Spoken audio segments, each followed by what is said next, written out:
Bismillahirrahmanirrahim. Alhamdulillahi rabbil alamin.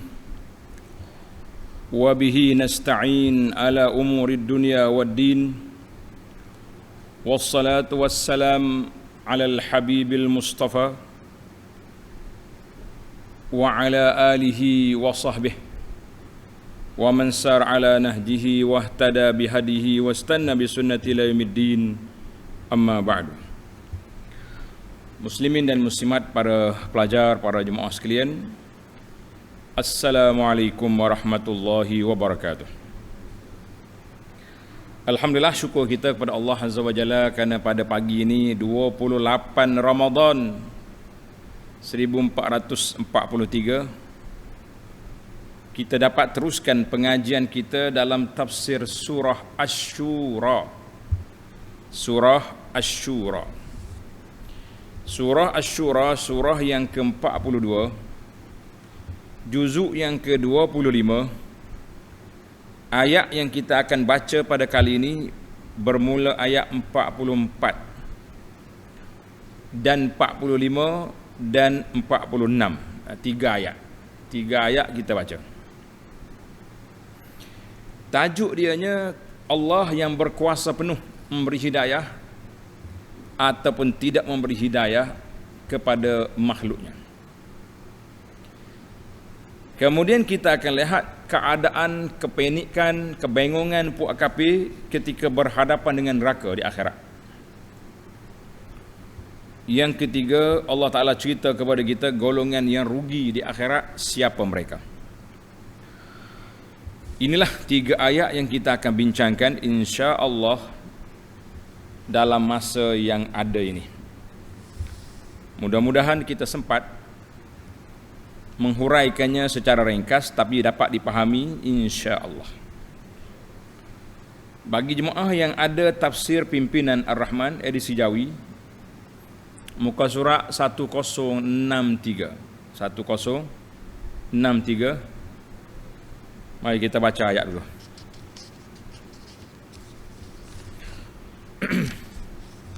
أعوذ بالله السميع العليم من الشيطان الرجيم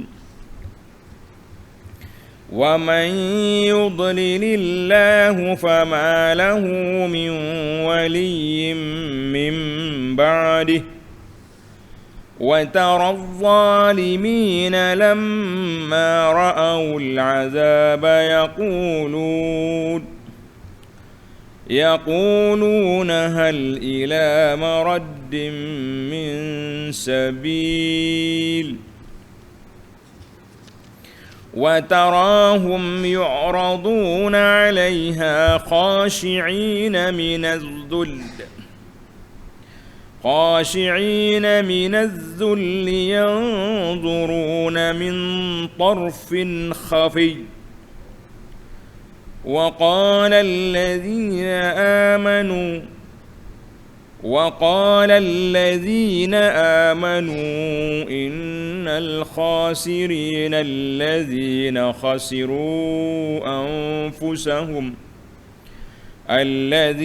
خسروا أنفسهم وأهليهم يوم القيامة ألا إن الظالمين في عذاب مقيم وما كان لهم من أولياء ينصرونهم من دون الله ومن يضلل الله فما له من سبيل. Kita break setakat itu dulu. 3 ayat untuk kali ini. Tengok tafsir ayat. Wa may yudlilillahu fama lahu min waliyyin min ba'dih. Dan sesiapa yang disesatkan oleh Allah, maka tidak ada baginya sesudah itu sesiapa pun yang dapat menolongnya.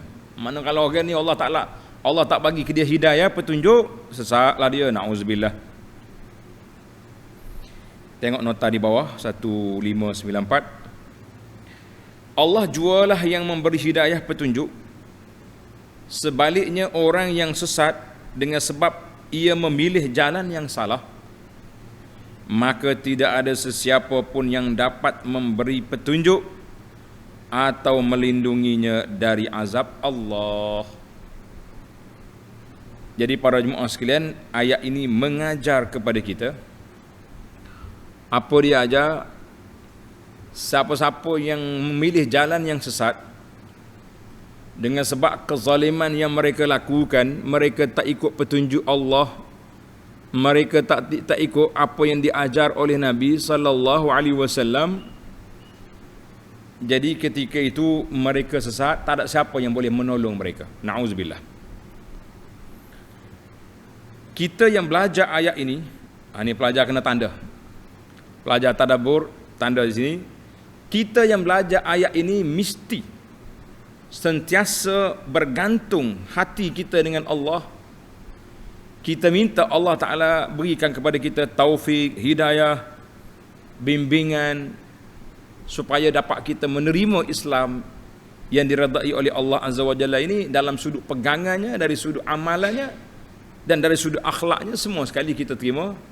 Itulah yang dikatakan orang yang beriman.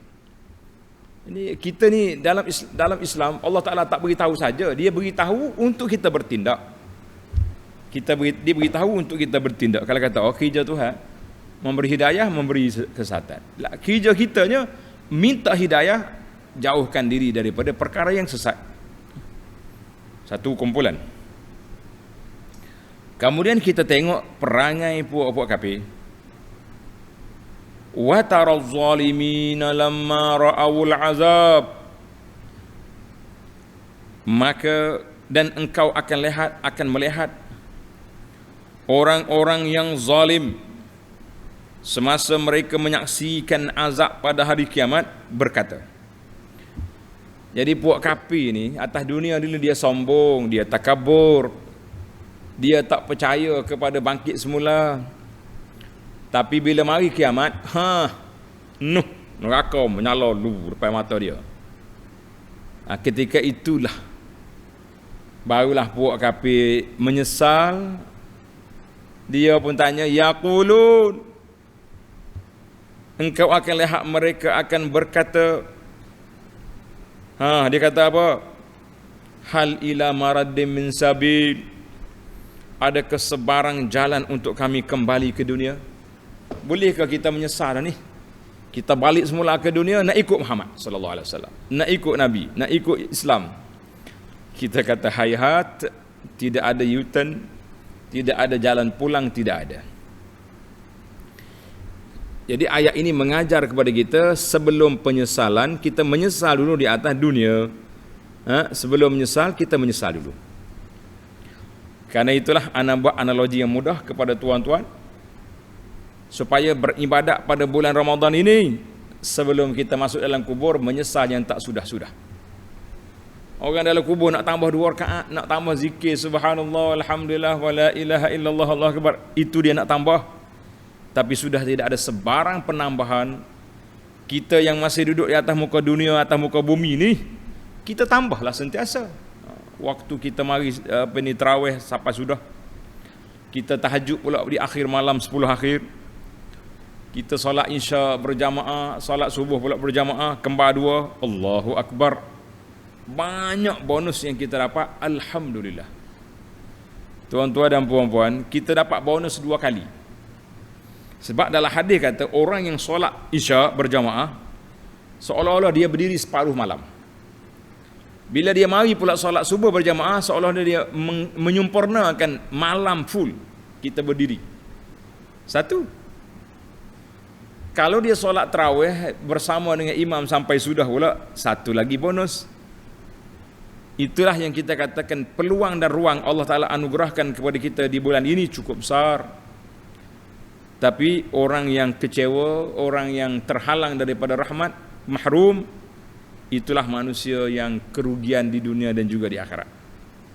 Mudah-mudahan dengan kita sentiasa muhasabah, sentiasa belajar, sentiasa mengulang kaji ini, insya Allah kita tidak terjebak dengan kumpulan yang rugi.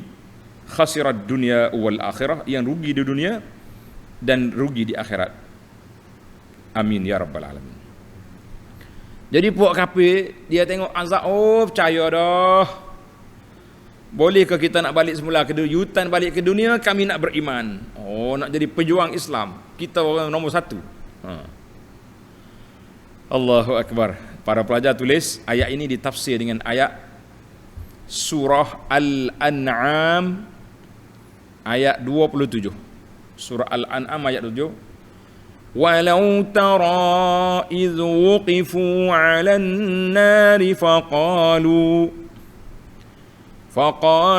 ya laitana nurad wa la nukadziba bi ayati rabbina wa nakuna minal mu'minin. Ayat kita ni dia minta jalan je, ada jalan balik semula. Tapi dalam ayat Al-An'am 27 detail.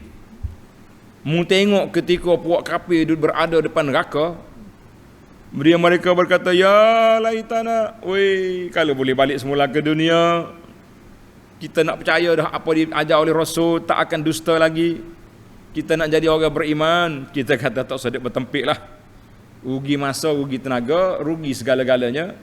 Kita nak menyesal sekarang ketika di atas dunia, bukan ketika sudah masuk dalam tanah. Allahu Akbar.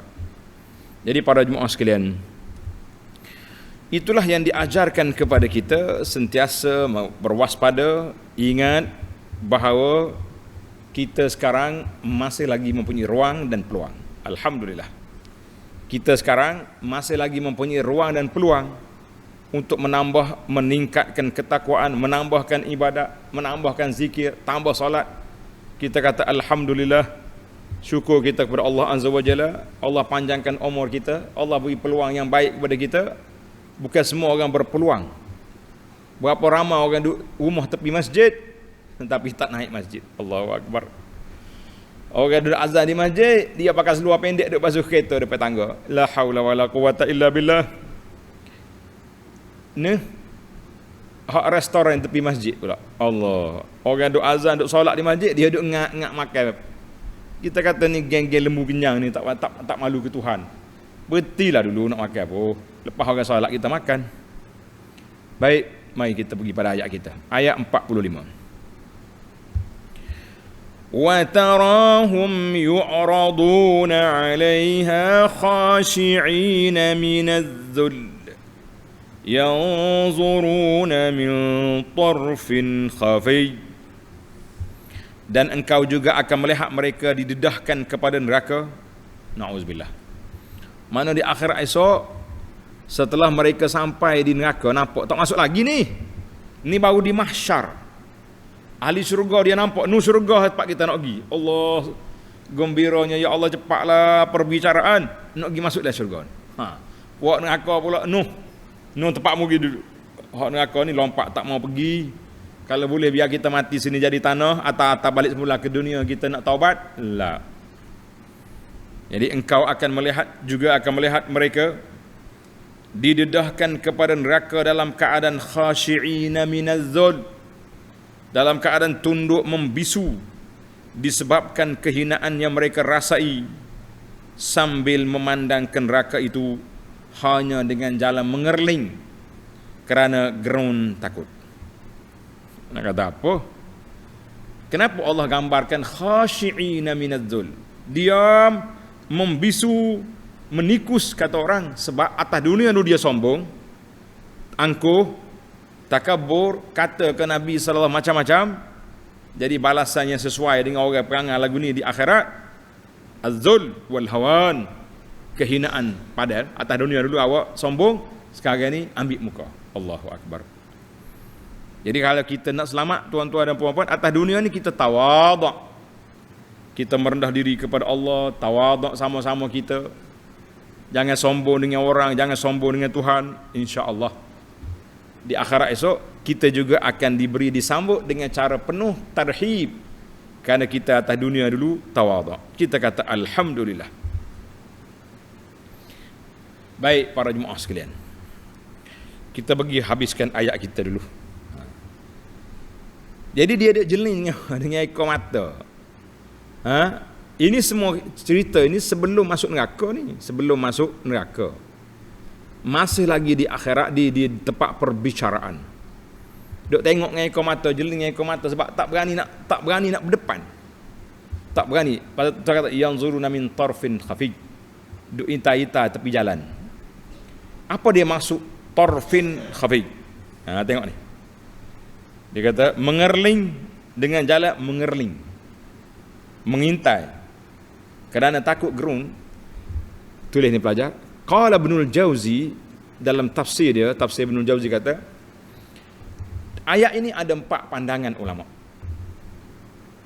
Dia kata pandangan mengerling yang pertama min tarfin zalil. Dia duk mengerling dengan cara sebagai seorang yang hina. Kita ni kan kalau orang hina tengok benda-benda yang itu dia tak tengok direct, dia tengok mengintai jauh-jauh kata orang. Nauzubillah. Satu. Tengok dengan ekor mata. Yang kedua yusariqunan nazar. Mencuri tengok. Dia tahu dah neraka depan dia tapi sekali-sekala jeling tengok. Berat juga. Macam orang kena ikat ke polis lah. Sekali-sekala dia jeling juga tengok siapa ada depan dia tu. Siapa yang gari dia, siapa macam-macam. Yang ketiga yang zuruna bi ba'dil ain, dia tengok separuh mata. Kinyik mata gitu tengok. Nauzubillah. Pendapat yang keempat kata yang zuruna ila nar bi qulubihim. Dia kata dia tengok neraka dengan hati dia sebab mata dia sudah buta. Tapi Ibnu Atiyah kata yang keempat ni takwil takalluf. Mana kata-kata yang orang panggil yang berat sikit lah dia punya analisa. Tak apa nak logik mana. Sebab apa? Sebab manusia di akhirat banyak tempat. Ada waktu dia buta, ada waktu dia celak. Ada waktu dia berkata-kata, ada waktu mulut dia disumbat, ditutup. Baik, mari kita pergi pada ayat kita ni. Itu kata Ibnu Jauzi dalam tafsir dia. Mana ayat ini kata min tarfin khafi. Dia tak berani nak tengok, tak berani nak jengok, tak berani nak berdepan, tapi tengok dengan ekor mata je lah. Kita kata 4 huraian ahli tafsir itu lebih kurang ya. Yang pentingnya satu gambaran menunjukkan betapa gerunya nak tengok neraka. Nauzubillah. Tak usah kata apa. Ni kadang-kadang kawan-kawan dia hantar gambar mari. Tengok ni berlaku aksiden. Kepala pecah, tangan cabut. Kita nak tengok pun takut. Takut. Ini nak tengok neraka. Nauzubillah. Tak nak bayangkan. Dan kita minta berlindung Allah Ta'ala daripada tengok neraka. Allahumma ajirna minan nar. Allahumma ajirna minan nar. Allahumma ajirna minan nar. Ya Allah jauhkan kami, keluarga kami daripada api neraka. Ya Rabb. Tengok pun takut, apa lagi nak masuk. Nauzubillah. Baik. Bila suasana yang begitu gawat puak kafir, orang mukmin mula templak. Kita ni akan jumpa dengan kawan-kawan kita atas dunia dulu yang sombong angkuh. You dulu waktu kita ajak mari dakwah tak mau ikut. Sekarang tengok apa tempat. Tengok ayat ni. Wa qala allazina amanu. Dan orang-orang yang beriman pula berkata, innal khasirina allazina khasiru anfusahum. Sesungguhnya orang-orang yang rugi dengan sebenar-benarnya ialah mereka yang merugikan dirinya sendiri, wa ahlihim yaumal qiyamah, dan pengikut-pengikutnya pada hari kiamat. Jadi orang rugi, dia sendiri rugi, keluarga dia rugi, pengikut-pengikut dia rugi. Sebab apa dia rugi? Kerana mereka memilih dengan sebab mereka memilih perbuatan derhaka di atas dunia dulu. Ala innadh zalimina fi azabim muqim. Ingatlah, sesungguhnya orang-orang yang zalim itu berada dalam azab seksa yang kekal. Nauzubillah. Jadi orang mukmin cakap dengan budak kafir,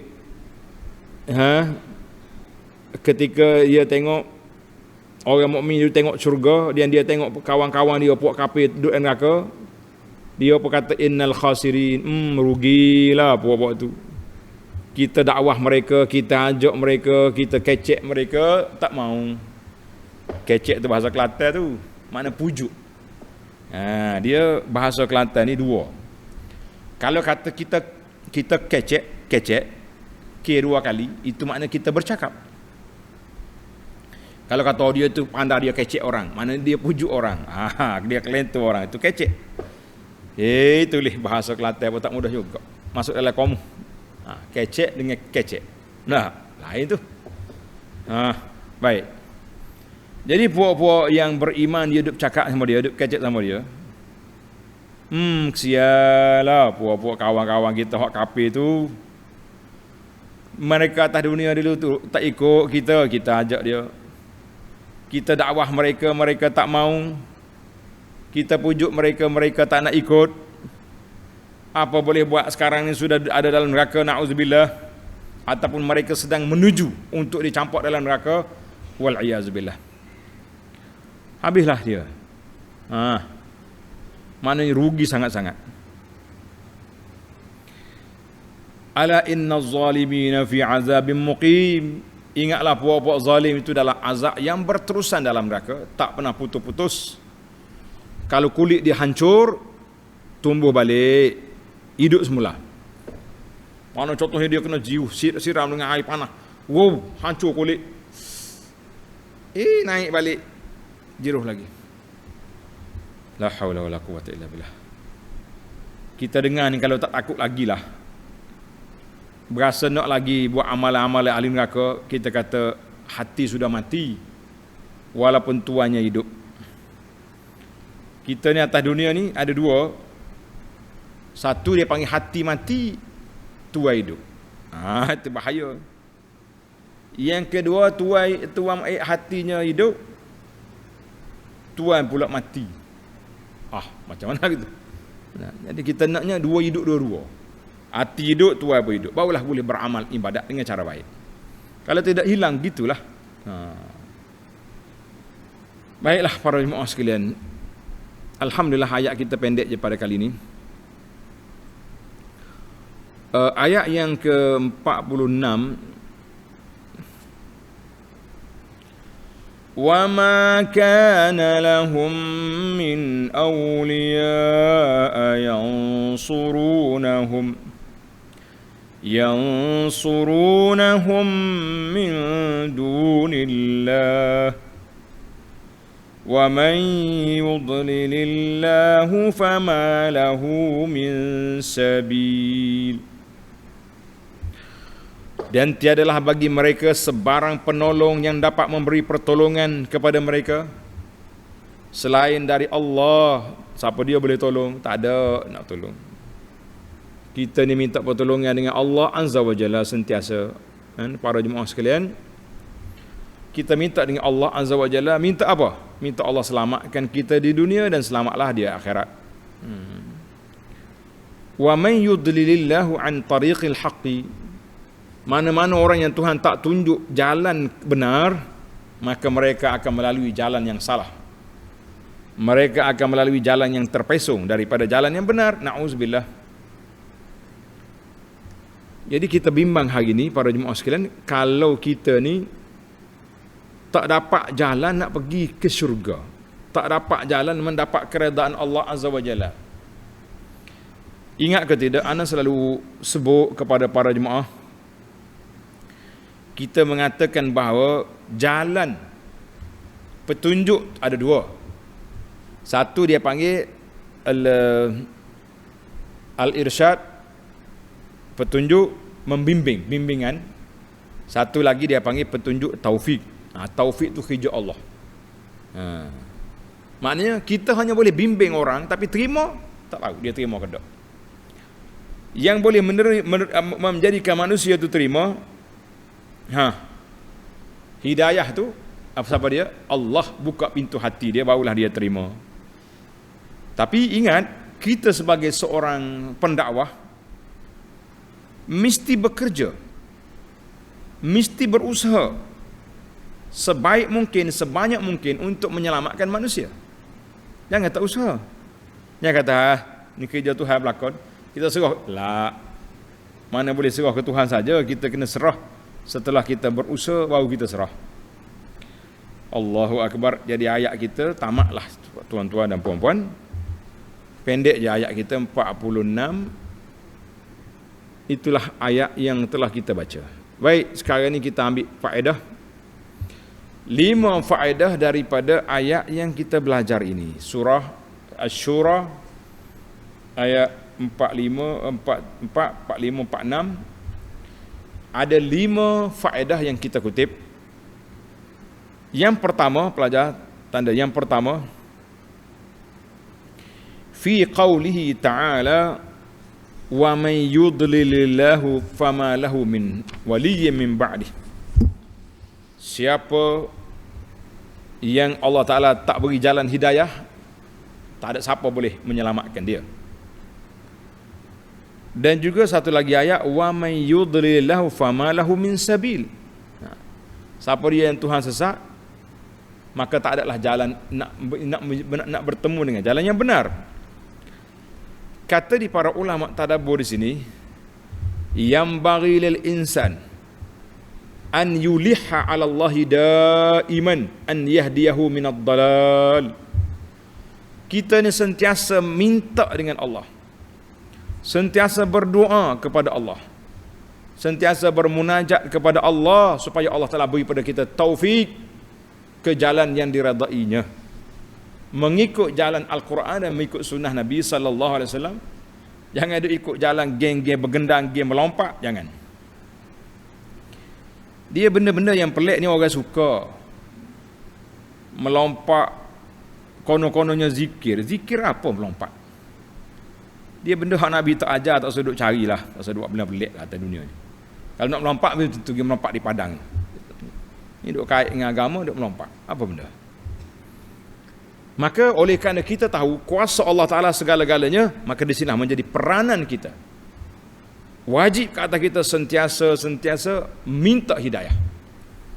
Bila kita minta hidayah dalam solat kita, ihdinas siratal mustaqim. Alhamdulillah, tuan-tuan yang solat tarawih 20 rakaat, bermakna kita telah minta 20 kali setiap malam. Kalau malam tu kena malam Lailatul Qadar, Allahu Akbar, betapa besarnya permohonan kita yang kita minta, betapa besarnya. Minta dengan Allah Azza wa Jalla. Alhamdulillah. Saya nak 8 kali, 20. Banyak lagi. Alhamdulillah. Ihdinas siratal mustaqim, jangan lekang daripada mulut kita. Ayat yang sama lagi, faedah yang satu lagi ni. Ayat ini, siapa yang Allah beri hidayah, maka dia akan bimbing orang tu. Siapa yang dapat hidayah daripada Allah, maka dia dapat bimbingan daripada Allah Azza wa Jalla. Dalam surah Al-Baqarah yang selalu kita baca, surah ayatul kursi, dalam ayat kursi itu, Allahu waliyul ladzina amanu yukhrijuhum minaz zulumati ila nur. Lepas pada ayat-ayat, Allah wali kepada orang beriman yang mengeluarkan mereka daripada gelap kufur, syirik, maksiat kepada cahaya iman. Tandalah. Ayat ini 257 surah Al-Baqarah. Jadi kita kata alhamdulillah, jelaslah kepada kita bahawa yang memberi hidayah, memberi petunjuk Allah. Jadi kalau kita rasa nak hidayah, nak petunjuk, minta dengan Allah Azza wa Jalla. Jangan duk minta dengan benda lain, jangan duk minta dengan makhluk lain. Kita tidak ada peluang, tidak ada ruang untuk mendapat hidayah kecuali melalui jalan Allah. Baik, kita berpindah kepada faedah yang kedua, ayat. Tengok ayat pelajar, ayat 45. Innal khasirina alladzina khasiru anfusahum. Sesungguhnya orang yang rugi itu orang yang rugi dirinya sendiri. Kata di para ulama, annal 'asi, orang yang derhaka buat maksiat, dia telah merugikan dirinya. banyak mana, besar mana maksiat yang dia buat, sebanyak itulah kerugian yang dia tanggung. Ingat baik. Besar mana, banyak mana kerugian yang dia buat, maka sebanyak itulah kerugian yang dia tanggung. Maksiat, maaf. Sebesar mana maksiat yang dia buat, sebanyak itulah, sebesar itulah kerugian yang dia tanggung. Kerana dia tak ada faedah. Dia di atas dunia ni dia tak dapat faedah. Faedahnya dia mengumpul dosa, mengumpul maksiat, yang menyebabkan di akhirat esok dia akan dihumban ke dalam neraka wal iyazubillah. Maka ayat ini sekaligus memberi bimbingan kepada kita para jemaah sekalian supaya sentiasa muhasabatun nafsi. Kita kena korek diri kita, koreksi diri kita. Aku ni maksiat ke banyak ibadat? Tuan-tuan kena ingat, saya selalu buat analogi mudah. Tulis. Sehari kita ada berapa? 24 jam. 24 jam kali dengan 60 minit, 1 jam, kita akan dapat 1440 minit. 1440 minit. Besar tu, banyak tu. 1440 minit. Tapi dalam 1400, apa yang kita gunakan? Kita guna untuk apa? Untuk berzikir, untuk bantu orang, untuk ibadat, ataupun untuk lara, leka, kosong gitu saja, tidur, tak apa. Maka disitulah menjadi tanggungjawab kita para jemaah sentiasa bermuhasabah dengan diri kita sendiri. Baik, kita berpindah pula kepada faedah yang ketiga. Ayat 45, wa tarahum yang yu'raduna 'alaiha khashi'ina minadh-dhul. Mu tengok mereka itu tunduk, hina,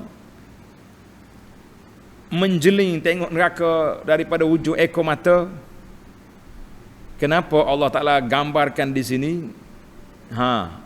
Dia kata apa? Dengan kehinaan. Jawab, sebab dia di dunia dulu dia sombong, mu'anid, kerah kepala, tak dengar nasihat, tak dengar orang royak. Maka hari ini dibalas mereka dengan kehinaan. Na'udzubillah. Dibalas kepada mereka dengan kehinaan, kita mengatakan na'udzubillah. Kita minta berlindung Allah Ta'ala min ghadabillah, daripada kemurkaan Allah Azza wa Jalla. Jadi orang itu dia panggil bala ataupun uqubah. Balasan yang dibuat tu mengikut perbuatan. Atas dunia dulu mu sombong, sekarang ni kamu hina. Kalau atas dunia dulu kita tawadhu, kita jadi orang baik, insya-Allah di akhirat esok kita diberi kemuliaan. Hadis yang semalam kita dah baca, man tawadhu lillahi rafa'ahu Allah. Siapa dia bersifat tawadhu kerana Allah, Allah angkat darjat dia. Tak rugi, kata orang. Pepatah orang Melayu kata seperti ular menyusur akar. Jalan slow-slow. Tapi kalau dia angkat kepala, pop, orang kata. Kita kena belajar ilmu-ilmu adab, ilmu psikologi macam ni kena belajar. Baik, kita pergi kepada yang keempat. Faedah yang keempat. Ayat yang sama lagi. Allah kata di sini, yanzuruna min tarfin khafi. Mereka mengintai tengok, maknanya mata dia celak. Dalam ayat lain Allah kata, wa nahsyuruhum yawmal qiyamati ala wujuhihim umya. Kami kumpulkan orang-orang jahat pada hari kiamat berjalan di atas muka dalam keadaan buta dia. Macam mana kita nak taufik ayat tu Tuhan kata buta, ayat ni celik, boleh tengok. Maka ulama tadabbur dia kata jawapan yang pertama boleh jadi itu pada permulaan. Pada permulaan, mula-mula dia keluar daripada akhirat esok buta mata. tak nampak apa, gelap.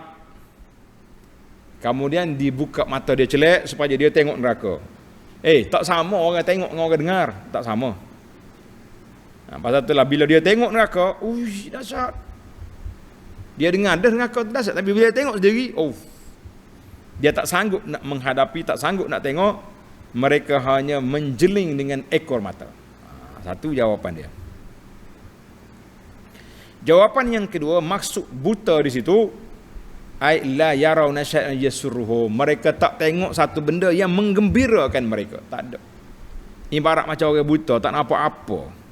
Hak nampaknya neraka dulu nyala. Jawapan yang ketiga, yang buta satu kumpulan, yang celak tu kumpulan lain. Jadi ini ulama tafsir dia cuba nak taufik ayat-ayat yang nampak kontra, nampak bercanggah, rupanya tidak bercanggah. Alhamdulillah. Inilah pentingnya ilmu tadabbur Quran. Kita jangan rasa bercanggah tu ayat ni. Macam mana boleh bercanggah ni? Tak ada bercanggah. Yang bercanggahnya otak kita yang tak betul, kefahaman yang tak jelas, itu yang bercanggah. Yang lain tak ada.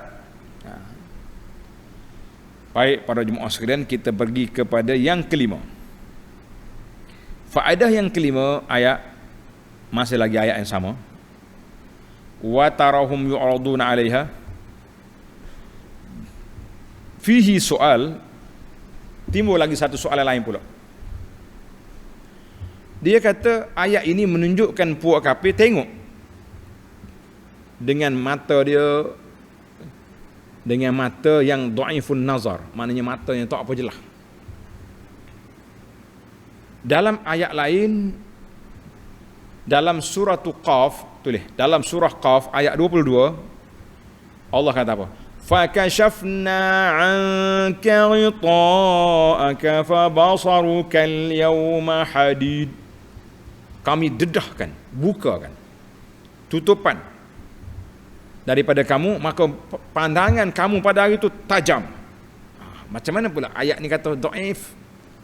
Tengok dan pandangan tarfin khafi. Ayat lain pula Tuhan kata al-fabasarukal yawma hadid, tajam punya pandangan.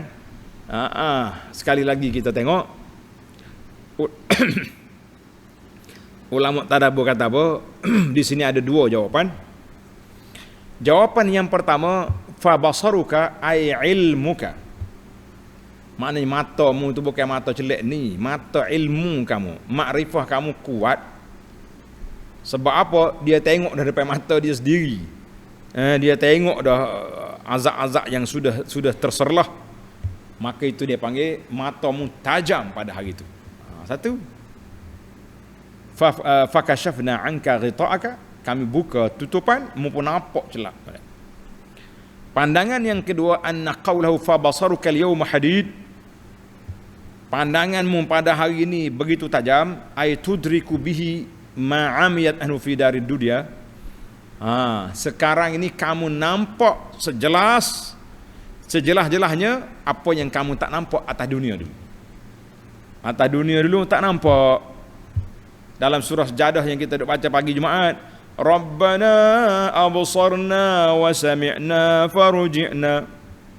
Tuhan kami tengok dah, kami dengar dah, atas balik ke dunia. Apa boleh buat?